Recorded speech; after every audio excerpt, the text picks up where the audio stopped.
തിരുവനന്തപുരത്ത് bus ഓടിക്കുന്നതിനിടെ mobile phone ഉപയോഗിച്ച KSRTC ഡ്രൈവർക്കെതിരെ നടപടിയെടുക്കുന്നില്ലെന്ന് ആരോപണം. വെള്ളറട തിരുവനന്തപുരം റൂട്ടിലെ ഡ്രൈവർ പ്രദീപ് കുമാറിനെതിരെയാണ് പരാതി.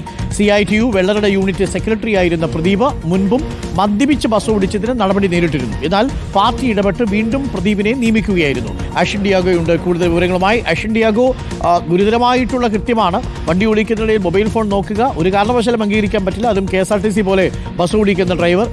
CITU ബന്ധമുള്ളത് കൊണ്ടാണോ ഈ ടിയാനെതിരെ നടപടി വരാത്തത്?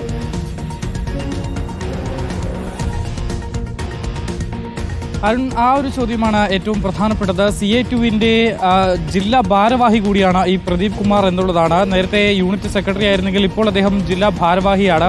അദ്ദേഹം നേരത്തെയും ഇത്തരത്തിൽ അച്ചടക്ക നടപടികൾ നേരിട്ടിട്ടുണ്ട് എന്നുള്ളതാണ് ഏറ്റവും പ്രധാനപ്പെട്ടത്. 6 മാസം മുമ്പാണ് ഇയാൾ ഈ മദ്യപിച്ച് വാഹനം ഓടിച്ച് അത് പിടിക്കപ്പെടുകയും അത് പിന്നീട് അയാളെ സസ്പെൻഡ് ചെയ്യുകയും ചെയ്തിരുന്നു. പക്ഷേ പാർട്ടി ഇടപെട്ട് അതേ സ്ഥലത്ത് അതേ വെള്ളറട ഡിപ്പോയിൽ തന്നെ അദ്ദേഹത്തെ തിരിച്ച് ദിവസങ്ങൾക്കുള്ളിൽ നിയമിക്കുകയും ചെയ്തു എന്നുള്ളതാണ് പ്രധാനപ്പെട്ട കാര്യം. ഈ സംഭവം നടന്നതിന് തൊട്ടു പിന്നാലെയാണ് ഇപ്പോൾ ഈ മൊബൈൽ ഉപയോഗിച്ച് അലക്ഷ്യമായി വാഹനം ഓടിക്കുകയും മാത്രമല്ല വാഹനം ഓടിച്ച് വണ്ടി റിവേഴ്സ് എടുക്കുമ്പോൾ അത് തട്ടി അതിൻ്റെ പുറകിലത്തെ ഗ്ലാസുകൾ തകർന്നിട്ടുമുണ്ട്. അതും യാത്രക്കാർ പറയുമ്പോഴാണ് ഈ ഡ്രൈവർ അറിയുന്നത് എന്നുള്ളതാണ് ഏറ്റവും ഗുരുതരമായ കാര്യം. കാരണം അത്രയും അലക്ഷ്യമായാണ് അദ്ദേഹം വാഹനം ഓടിച്ചത് എന്നതിനുള്ള തെളിവാണ് ആ ദൃശ്യങ്ങളിലുള്ളത്. എന്നിട്ടും പരാതി നൽകിയിട്ടും ഇദ്ദേഹത്തിനെതിരെ നടപടി എടുക്കുന്നില്ല എന്നുള്ളതാണ്.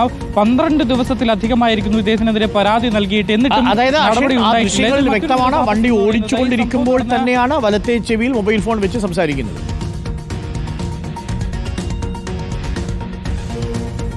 അതും തീർച്ചയായും അത് തന്നെയാണ്. ഒരു യാത്രക്കാരി എടുത്ത ദൃശ്യമാണ് നമ്മളിപ്പോൾ ഈ സ്ക്രീനിൽ കാണുന്നത്. ഇയാൾ വണ്ടി ഓടിക്കുമ്പോൾ തന്നെയാണ് ഈ മൊബൈലിൽ സംസാരിക്കുന്നതും. ഈ മൊബൈൽ സംസാരിച്ച് വാഹനത്തിന്റെ റൂട്ട് തെറ്റിപ്പോകുന്നുണ്ട്. ഈ റൂട്ട് തെറ്റിപ്പോകുമ്പോൾ തിരിച്ച് റിവേഴ്സ് എടുത്ത് ശരിയായ റൂട്ടിലേക്ക് വരാൻ ശ്രമിക്കുമ്പോഴാണ് ഈ വാഹനം പിന്നിലേക്ക് എടുത്ത് എവിടെയോ തട്ടി ആ വണ്ടിയിലെ പിന്നിലത്തെ ഗ്ലാസ് ഭാഗികമായി തകരുകയും ചെയ്തു. ഇതിനു ശേഷവും അദ്ദേഹം അത് അറിഞ്ഞിട്ടില്ല എന്നുള്ളതാണ്. ഈ യാത്രക്കാർ പറയുമ്പോഴാണ് വാഹനം തട്ടിയതും ഈ ഗ്ലാസ് പൊട്ടിയതടക്കമുള്ള കാര്യങ്ങൾ അദ്ദേഹം മനസ്സിലാക്കുകയും ചെയ്ത് തുടർന്ന് ഇയാൾക്കെതിരെ പരാതി നൽകിയിട്ട് പരാതിയിൽ നടപടി ഉണ്ടാകുന്നില്ല എന്നുള്ളതാണ്.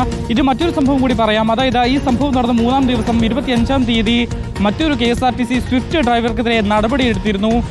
സുൽത്താൻ ബത്തേരിയിലേക്ക് പോയ തിരുവനന്തപുരത്ത് നിന്നും പുറപ്പെട്ട ഒരു ബസ്സിലെ ഡ്രൈവർ അദ്ദേഹം ചുരം കയറുമ്പോൾ ഫോണിൽ സംസാരിച്ച് ഇത്തരത്തിൽ ബസ് ഓടിച്ചു എന്നൊരു കുറ്റത്താലാണ് അദ്ദേഹത്തെ സസ്പെൻഡ് ചെയ്തത്. പക്ഷേ അതിന് മുമ്പത്തെ ദിവസം നടന്ന ഈ ഒരു സംഭവം ഇതിൽ മാത്രം നടപടി എടുക്കുന്നില്ല എന്നുള്ളൊരു ആരോപണമാണ് ഉയർന്നിട്ടുള്ളത്. ഇത് മനഃപൂർവ്വം ഗതാഗത മന്ത്രി തന്നെ ഇതിൽ നേരെ കണ്ണടയ്ക്കുന്നു എന്നൊരു ആരോപണമാണ് ഉള്ളത്. നമുക്കറിയാം ഗണേഷ് കുമാർ വലിയ തരത്തിലുള്ള മാറ്റങ്ങളാണ് അംഗീകരിക്കാൻ പാടില്ലാത്ത കാര്യമാണ്. അശ്വിൻ ഡിയാഗോ, ഇങ്ങനെ ഡ്രൈവർമാരെ വാഹനം ഓടിച്ചു കഴിഞ്ഞാൽ KSRTC ബസ്സിൽ എന്ത് വിശ്വസിച്ച് നമ്മൾ കയറും?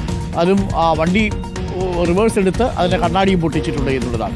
എന്നിട്ടും ഇപ്പോഴും ആ വളയം പിടിക്കാൻ ആ ഡ്രൈവറെ അനുവദിക്കുന്നുണ്ടെങ്കിൽ അത് ഗുരുതരമായിട്ടുള്ള ഒരു കാര്യം തന്നെയാണ്. അതെന്തായാലും KB ഗണേഷ് കുമാർ ശ്രദ്ധിക്കുമെന്നാണ് നമ്മുടെ പ്രതീക്ഷ.